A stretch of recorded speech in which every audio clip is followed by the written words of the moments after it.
رحیم ناظرین محترم، آپ کا میزبان محمد عرفان آپ کی خدمت میں حاضر ہے، اور آج ایک اہم ترین ایشو پہ بات کرنے کے لیے وہ جو اہم ترین ایشو ہے وہ 27 اکتوبر 1947 جس کو دنیا بھر میں بسنے والے کشمیری یوم سیاہ کے طور پر ہر سال مناتے ہیں، اس ٹاپک پہ بات کرنے کے لیے میرے ساتھ صدر جو کنسرن کشمیر یو کے ہے افتخار چوہے صاحب میرے ساتھ موجود ہیں۔ ان سے گفتگو کریں گے چونکہ ان کا ایک جاندار موقف ہے اور یہ کشمیریوں کی آواز کو برطانیہ میں رہ کر جو ہے وہ اجاگر بھی کرتے ہیں اور مسئلہ کشمیر کو وہاں پر رہ کر جو ہے وہ اقوام عالم تک جو ہے گاہے بگاہے پہنچاتے بھی ہیں۔ تو سر بہت شکریہ آپ کے اہم ترین وقت دینے کے لیے۔ تو کیا فرمائیں گے 27 اکتوبر 1947 کے بارے میں؟ السلام علیکم جی۔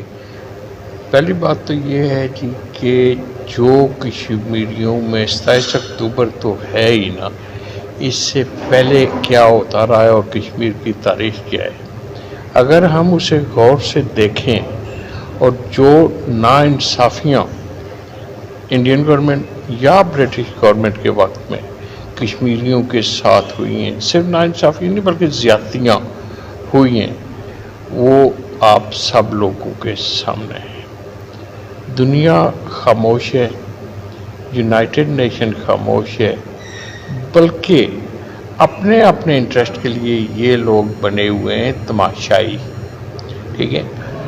ہم جو چاہتے ہیں وہ یہ چاہتے ہیں کہ کشمیریوں کے ساتھ جتنی بھی زیادتیاں ہوئی ہیں یا ہو رہی ہیں، جو ہو رہی ہیں انہیں بریک لگائی جائے، سٹاپ دیا جائے اور کشمیریوں کو ان کا حق دیا جائے اور اچھے انسانوں کی طرح انہیں ٹریٹ کیا جائے۔ آگے جو پہلے ہو چکا ہے کشمیریوں کا نقصان، چاہے وہ جانی ہے چاہے وہ مالی ہے، وہ اس سب کا ازلا اور میرے نزدیک یہ یونائٹڈ نیشن کا کام ہے، یونائٹڈ نیشن کی ذمہ داری ہے، اور میں شکر گزار ہوں گورنمنٹ آف پاکستان کا کہ انہوں نے ہمارے وکیل کی حیثیت سے اتنے سالوں سے ہماری جنگ لڑی ہے، مگر اب وقت آ گیا ہے کہ صرف جنگ کی حد تک یا باتوں کی حد تک بات نہیں ہے، ہمیں اسے تھوڑا سا آگے لے کر جانا چاہیے۔ اور ہم لوگ تو جو اوورسیز پاکستانی ہیں پوری دنیا میں وہ آواز اٹھا رہے ہیں اور اس سبجیکٹ پہ لوگوں کو ایجوکیٹ بھی کر رہے ہیں، مگر میرے نزدیک یہ ہے کہ وی فیلنگ ایز کشمیریز نہ تو ہم اس لیول کا لٹریچر پرووائڈ کرتے ہیں۔ دیکھیں، اگر آپ نے کوئی کتاب لکھ دی 27 اکتوبر پہ اردو میں لکھ دی، ٹھیک ہے جی، بچوں نے نہیں پڑھنی کیونکہ بچے انگریزی پڑھتے ہیں، فارسی پڑھتے ہیں، فرینچ پڑھتے ہیں، اٹالین پڑھتے ہیں، جرمن پڑھتے ہیں۔ ہمیں ایک ایسا ہر سال 27 اکتوبر سے پہلے لٹریچر تیار کرنا چاہیے کہ یہ ہوتا رہے، اور جو ملک ہے جرمنی میں ہے تو جرمن میں وہ ہونا چاہیے اردو کے ساتھ، تاکہ ہم بابے بھی پڑھ سکیں اردو میں۔ اگر بیلجیم میں ہے تو بیلجین میں ہے، انگلینڈ میں ہے انگلش میں ہونا چاہیے۔ یہ ہماری ذاتی فیلنگز بھی ہیں۔ باقی ہیومن رائٹ آوازیں کیسی جاتی ہیں، مگر کبھی کسی نے ہیومن رائٹس کے خلاف آواز اٹھائی ہے کہ انڈیا کتنی وائلیشن کر رہا ہے، کشمیریوں کے ساتھ کتنی ناانصافیاں ہو رہی ہیں نا، بالکل ہو رہی ہے، تو دنیا کیوں خاموش ہے؟ اور پھر ہم باقی دنیا میں تو جا رہے ہیں، ہمارے کتنے نوجوان بارڈر پہ جا کے اپنی سائڈ پہ بارڈر پہ جا کے کھڑے ہو جائیں، کہتے ہیں جی کہ ٹھیک ہے، آج اگر ہمیں گورنمنٹ آزاد کشمیر اجازت دے تو ہم سینہ تان کر کراس کرنے کے لیے تیار ہیں۔ نہیں، کوئی بھی نہیں ہوتا وہاں پہ، اب نوجوان لوگ ہیں نا، بابوں کو تو چھوڑے نا۔ So it's a combination of feelings جس کی وجہ سے زیادتیاں ہو رہی ہیں۔ سر آپ نے بڑی خوبصورت بات کی، تھوڑا سا یہ فرمائیے گا کہ ہر کشمیری کی زبان پہ، دل میں، دماغ میں یونائٹڈ نیشن کی طرف وہ دیکھ رہا ہے، اس کا سوال گزشتہ ہر سال یوم سیاہ بھی منایا جاتا ہے. مسئلہ کشمیر کو اجاگر کرنے کے لیے مقامی سطح پر برطانیہ میں دیگر ممالک میں جہاں جہاں کشمیری آباد ہیں کیا جاتا ہے, لیکن یونائٹڈ نیشن کی خاموشی اس کی کیا وجہ سمجھتے ہیں؟ دیکھیں جی, میں نے کوئی 7 سال پہلے 27 اکتوبر کو ایک فنکشن ایڈ کیا تھا. اس وقت دوسری سائڈ کے کشمیری بھی باقی بھی اسلام آباد میں, اور میں نے زندگی میں پہلی بار ایک پروٹیسٹ پیپر یونائٹڈ نیشن کی آرمی کو دیا تھا. وہ لوگ آئے, it was a big protest.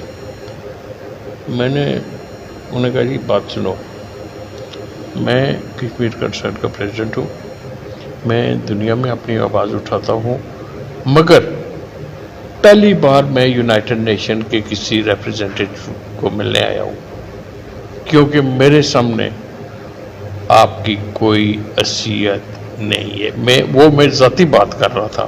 پہلے جو بات میں نے کی ہے وہ افیشیل بات کی ہے. میں نے کہا مجھے یہ بتاؤ, اتنے سالوں سے ہر سال آپ کو اتنی پٹیشنز ملتی ہیں, آپ یہاں سے لیتے ہیں, وہاں پہ جا کے بن میں پھینک دیتے ہیں, ٹھیک ہے, آپ کیوں نہیں کچھ کر رہے؟ اور میں یہ جو پیپر آپ کو آج دے رہا ہوں, it's the first one and it's the last one.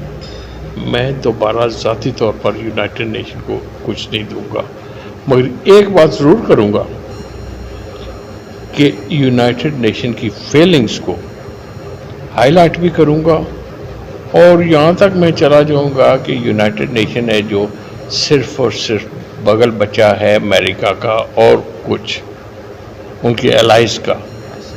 Human rights پہ ان کا کوئی کام نہیں ہوا, نہ ہو رہا ہے. دنیا کا اتنا پیسہ ضائع ہو رہا ہے, ثبوت دینا. مگر ایک آدمی, 2 آدمی, 4 آدمی یہ سب نہیں کر سکتے. اس سب میں ہے نا جو ہمیں ایک قوم بننا پڑتا ہے. کشمیر کنسرن فارم کرنے کا ہمارا ایک ایشو تھا کہ میری 3 میٹنگ ہوئی تھی on the subject with prime minister of United Kingdom David Cameron. اسے میں نے کہا یہ اچھے تعلق تھے.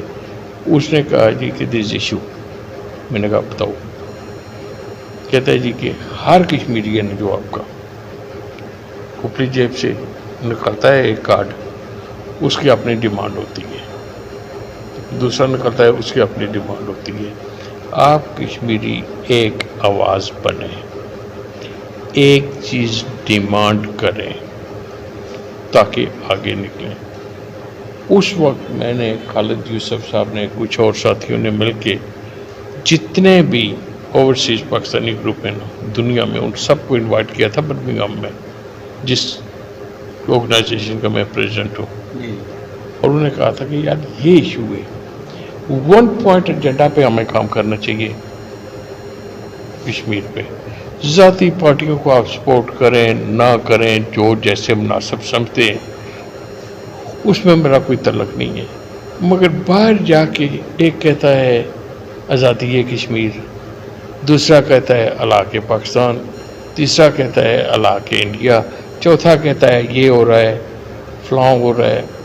ایسے کام نہیں چلتے. بیٹھیں, ہمارا ہونا چاہیے یونائٹڈ نیشن کو 1 point demand, we need referendum in Kashmir, number 1.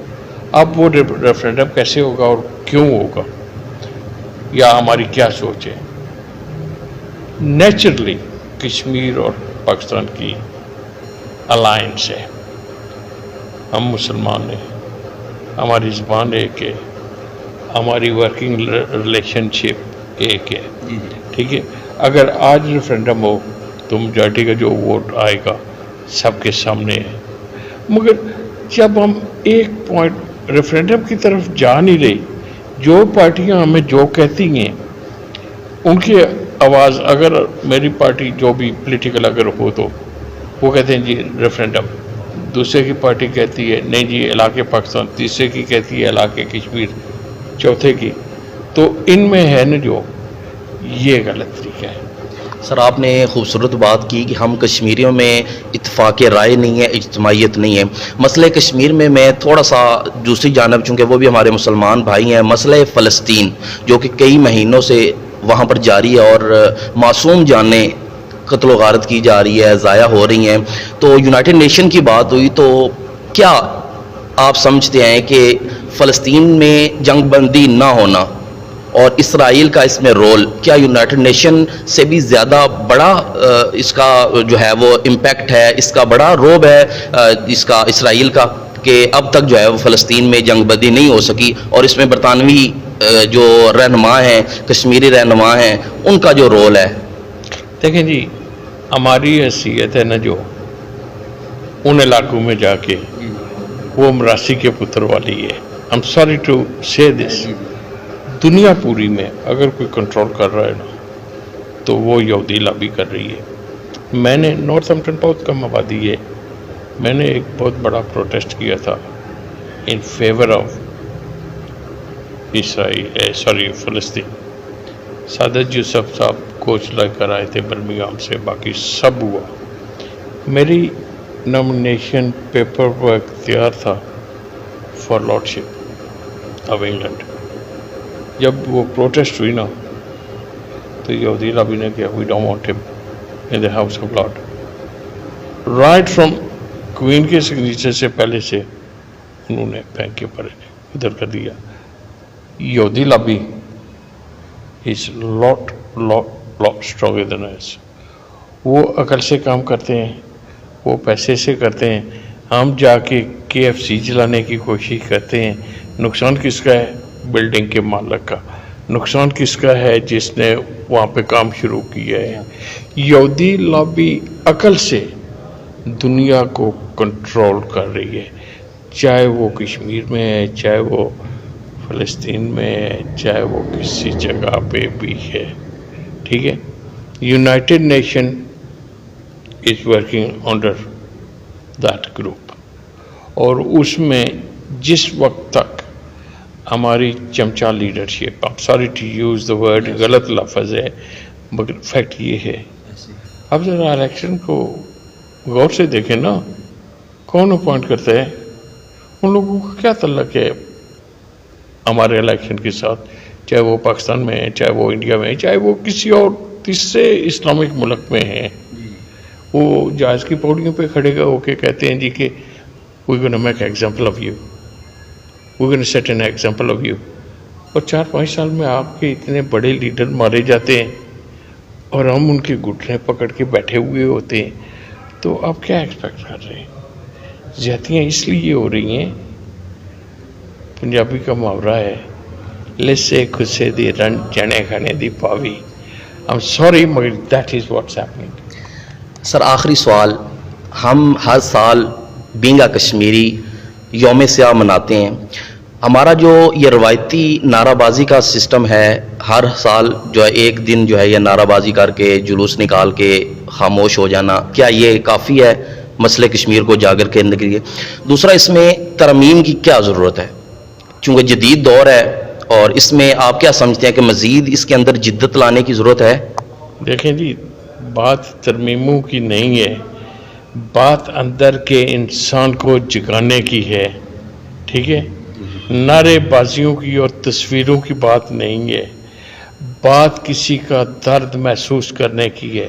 جس دن میں آپ کو ادھر انٹرویو دینے کے بجائے کسی جگہ بیٹھ کے آنسو بہا رہا ہوں گا نا، اپنے فلسطینی بھائیوں کے لیے، اپنے کشمیری بھائیوں کے لیے، اس دن آزادی ہو جائے گی.